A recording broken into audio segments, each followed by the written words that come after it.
Today, I want to introduce you to someone. He was one of the 12 apostles.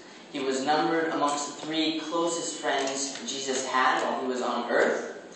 He went from being a fisherman to a fisher of men. He witnessed the transfiguration of Christ. He was the first disciple to proclaim Jesus as the Son of God, the Messiah. He was the only disciple also to be called Satan.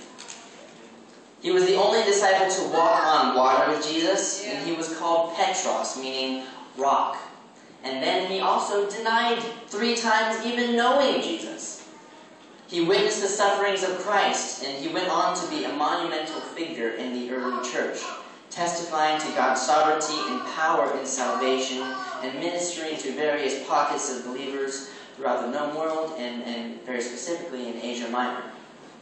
Legend has it that he was crucified upside down because he refused to die in the same manner as Jesus did. His name was Simon, called Peter. This man walked with Jesus, ate with Jesus, suffered for Jesus, and died for Jesus.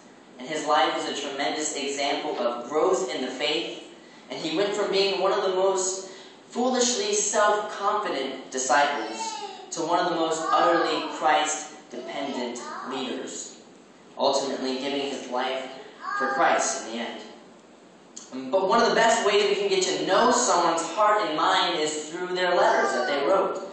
And so what we're going to do today may be a little unconventional, maybe even a little strange and foreign, but I guarantee you that it will be beneficial and maybe even exciting, and I hope so. I have been studying this book, 1 Peter, over quite some time now, and I want to share it with you through Peter's eyes. My aim is to present to you this letter as if Peter himself were standing here before you. And I would encourage you to not only read along, but also to listen along and envision yourselves sitting or standing in a little house church during the 1st century, just a few years after Christ's death, burial, and resurrection.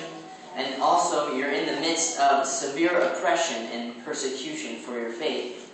Listening now to Peter, the apostle, speak to you as a fellow believer. So if you could turn with me over to 1 Peter, that would be great. And if I could get my mic turned on a little bit too, I think I'm kind of hot.